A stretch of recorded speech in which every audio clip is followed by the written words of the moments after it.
જય શ્રી રામ મિત્રો, સ્વાગત તમારું બધાનું ભાઈ આપણા નવા દિવસના નવા બ્લોગમાં છે.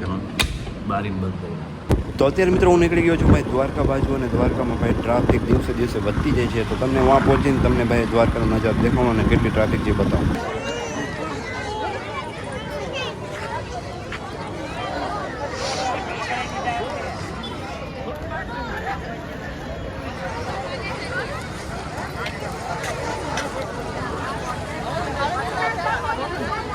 ભાઈ આપણે દ્વારકાથી આવી ગયા. દ્વારકા આજે ભાઈ ફૂલ ટ્રાફિક હતી. આજે ભાઈ નવો વર્ષ હતો અને ભાઈ નવા વર્ષના દિવસે ફૂલ એટલે ફૂલ, લગભગ સમજી લો ને એમ ક્યાંય વારો આવે એમ જ નહોતું, ફૂલ ટ્રાફિક હતી.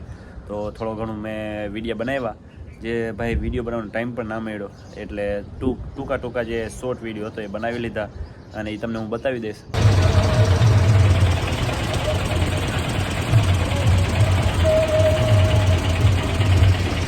મિત્રો બીજો દિવસ થઈ ગયો છે અને સવાર પડી ગઈ છે. અત્યારે બહાર જોઈ લો ભાઈ, વરસાદ જેવું વાતાવરણ છે અને ભાઈ ઘણા બધા લોકોને બિચારાને માંડવી છે ને આપણે ખેતરમાં પડી છે.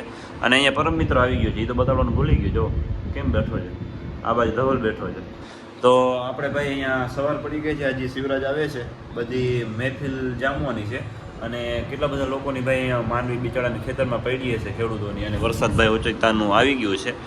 તો કોની માંડવી ભાઈ ખેતરમાં પડી છે અને વરસાદ આવ્યો છે એ કોમેન્ટ કરીને કહેજો, બરાબર. બાકી પરમ મિત્ર જો અત્યારે આમ વાળ કપાવીને આવ્યો છે, એટલે આમ સાવ રૂપાળો લાગે છે. કા વાળ કપાવી આવ્યો ને, જો કેવો શરમાઈ જાય, જોવો છે એટલે શરમ આવી જાય ભાઈને. જો શરમ એ લાલો શરમાઈ ગયો. તો વ્લોગમાં બની રહેજો, મજા આવશે તમને. રેડી? બાકી વરસાદ આવે તો તમને બતાવશું. બાકી આજે આપણે જવાનું છે બહાર ગામ, આમ બહાર નીકળવાનું છે, તો છેલ્લે સુધી રહેજો બ્લોગ.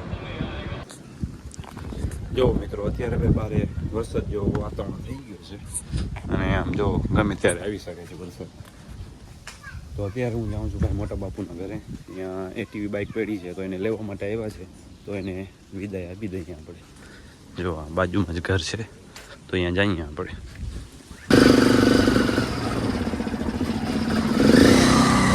અત્યારે મિત્રો હું પરમ મિત્ર જઈએ છે ભાઈ આટો મારવા માટે. રેડી? પણ ગાડી બંધ થઈ ગઈ છે. હવે આ ગાડીને લેવા માટે આવે છે, હવે ક્યારે આવે ભાઈ, તો અત્યારે એની પહેલાં આપણે છે ને એકવાર આટો મારી લઈએ, વાંધો ના આવે.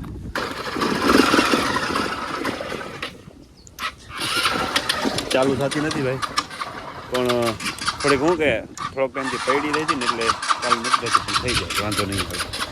આપણે અહીંયા બેસી જઈએ.